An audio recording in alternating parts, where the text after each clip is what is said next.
जय भीम, नमो बुद्धाय। विश्व के सभी मेरे साथियों को राजरत्न अम्बेडकर की ओर से जय भीम, नमो बुद्धाय।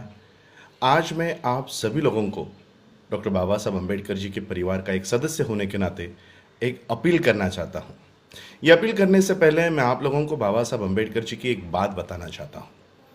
बाबा साहब अम्बेडकर जी ने महाड़ के चौदार तालाब का आंदोलन किया। उस आंदोलन का दूसरा भाग 25 दिसंबर 1927 को जब बाबा साहब इसको पूरा करने के लिए गए, तब वहां पर अंग्रेज पुलिस अधिकारी ने बाबा साहब अम्बेडकर जी से एक मुलाकात मांगी और बाबा साहब अम्बेडकर जी से मिलने के बाद इस अंग्रेज अधिकारी ने कहा कि बाबा साहब, आपके इस आंदोलन के खिलाफ और महाड़ के चौदार तालाब को लेकर वहाँ के ब्राह्मण ये न्यायालय में गए हैं, कोर्ट में गए हैं और आप लोग उस तालाब पर ना जाए इसलिए वहाँ पर स्टे ऑर्डर लेकर आए हैं। हम आपके खिलाफ नहीं हैं, आपके हक और अधिकार के खिलाफ नहीं हैं, लेकिन आज अगर आप उस तालाब पर जाते हो, उस कानून का भंग होता है, तो मजबूरन मुझे आपको और आपके सभी साथियों को अरेस्ट करनी होगी। बाबा साहब के साथ बाबा साहब के साथी खड़े थे। बाबा साहब के साथियों ने कहा, भले ही हमको अरेस्ट कर लिया जाए लेकिन हम तालाब पर जरूर जाएंगे। लेकिन बाबा साहब ने वैसा नहीं किया। बाबा साहब अम्बेडकर जी ने देखा कि यहाँ की ब्राह्मणी व्यवस्था, बाबा साहब अम्बेडकर जी का आंदोलन जिस ब्राह्मणी व्यवस्था के खिलाफ है, उस ब्राह्मणी व्यवस्था के खिलाफ का ये आंदोलन अब वो न्याय व्यवस्था के साथ करवाना चाहती थी। इसलिए बाबा साहब अम्बेडकर जी ने उस आंदोलन को स्थगित किया। बाबा साहब महाड़ के चौदार तालाब पर नहीं गए, लेकिन बाबा साहब अम्बेडकर जी का जो आंदोलन था वो स्थगित नहीं हुआ। महाड़ के चौदार तालाब पर जाने का निर्णय बाबा साहब ने वहां पर रोका, लेकिन उसी दिन बाबा साहब ने मनुस्मृति को जलाया। ये मैं इसलिए आपको कह रहा हूं कि आज फिर उसी तरह का प्रसंग भारत में, महाराष्ट्र में हम लोगों के ऊपर आ गया है। दिक्कत यह है कि ये निर्णय लेने के लिए बाबा साहब हमारे साथ नहीं है। लेकिन बाबा साहब की एक बात मुझे हमेशा याद आती है कि जो अपने इतिहास भूल जाते हैं वो कभी इतिहास बना नहीं पाते। ये हमारा इतिहास है। बाबा साहब अम्बेडकर जी ने योग्य निर्णय योग्य समय पर लिया है और इसलिए मैं ये बाबा साहब अम्बेडकर जी के परिवार का एक हिस्सा होने के नाते मैं आप सभी लोगों से यही गुजारिश करने के लिए आया हूँ। 14 अप्रैल 2020 को बाबा साहब अम्बेडकर जी की जयंती आ रही है। जयंती मनाने के लिए हम लोगों को किसी के न्योते की जरूरत नहीं पड़ती। पूरे देश विदेशों में बाबा साहब अम्बेडकर जी की जयंती मनाई जाती है। लेकिन इस साल 14 अप्रैल का जो दिन है, ये लॉकडाउन में उस लॉकडाउन के पीरियड का हिस्सा है। इस दिन सेक्शन 144 पूरे देश भर में लागू है, भारत भर में लागू। हम लोग बाबा साहब अम्बेडकर जी के अनुयायी हैं। बाबा साहब अम्बेडकर जी ने उस समय निर्णय लिया था कि नहीं, हम न्याय व्यवस्था के साथ अपना झगड़ा नहीं करना चाहते।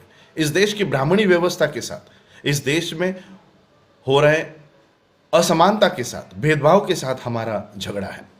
और इसलिए मैं आप लोगों को बाबा साहब अम्बेडकर जी के परिवार का एक सदस्य होने के नाते आप सभी लोगों को ये गुजारिश करने के लिए आया हूँ कि 14 अप्रैल को यानी 13 अप्रैल की रात के 12 बजे से बाबा साहब अम्बेडकर जी की जयंती का महोत्सव पूरे भारत में शुरू होता है।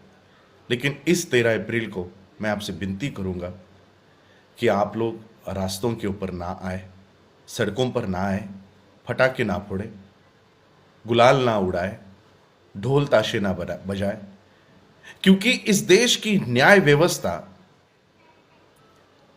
इसने सेक्शन 144 लगाया हुआ है। अगर आप लोग रास्तों के ऊपर आते हो तो आप लोगों को अरेस्ट करने के लिए इस देश की सरकारें, इस महाराष्ट्र की सरकारें ये कोशिश में लगे हुए हैं कि कब आप लोग प्रतिक्रिया देते हो, कब आप लोग सड़कों पर आते हो। और यही वो व्यवस्था होगी, इनका मीडिया, इनके पुलिस, इनकी न्याय व्यवस्था, ये आप लोगों को इस देश में देशद्रोही करार देंगे। कोरोना फैलाने के लिए जिम्मेदार मुस्लिमों के बाद इस देश का शेड्यूल कास्ट होगा, इस तरह के न्यूज़ चलाए जाएंगे। इसलिए मैं आप लोगों से यही विनती करने आया हूं कि 14 अप्रैल बाबा साहब अम्बेडकर जी की जयंती, ये हम लोग अपने अपने घरों में बैठकर मनाएं, बाबा साहब अम्बेडकर जी की किताबें पढ़ें, बाबा साहब अम्बेडकर जी की जीवनी के ऊपर उनकी बातों को पढ़ें, उनका इतिहास जानें। लेकिन सड़कों पर आने के लिए आप लोग इस साल टालिए, और जैसे ही ये लॉकडाउन का पीरियड खत्म होता है, हमारे लिए बाबा साहब अम्बेडकर जी की जयंती सिर्फ 14 तारीख तक सीमित नहीं होती। महाराष्ट्र में मैंने देखा है, भारत में मैंने देखा है, जब तक बारिश शुरू नहीं हो जाती तब तक बाबा साहब की जयंती मनाई जाती है। लेकिन इस समय पूरा विश्व इस कोरोना के युद्ध से लड़ रहा है। ऐसे हालातों में हम लोगों को न्याय व्यवस्था का साथ हमारा झगड़ा नहीं करना है। इस महाराष्ट्र का जो सरकार है, ये भी आरएसएस की ही सरकार है। आप लोगों को लगता होगा कि फडणवीस चला गया है तो उद्धव ठाकरे आ गया है तो थोड़ा लीनियंट होगा, हम लोगों के ऊपर कार्रवाई नहीं करेगा। सबसे ज़्यादा जातिवादी तो यही पार्टी है। ये बीजेपी की दूसरी ए टीम बी टीम कुछ बोलते हो, ये वही है, ये वही लोग हैं। ये लोग आप लोगों को आपकी एक गलती के लिए पकड़ना चाहेंगे। आप लोग रास्तों के ऊपर आओ, आप लोग सेक्शन 144 का भंग करो।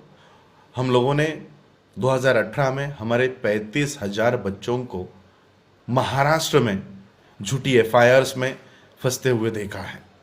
उनकी लड़ाई आज तक किसी ने नहीं लड़ी।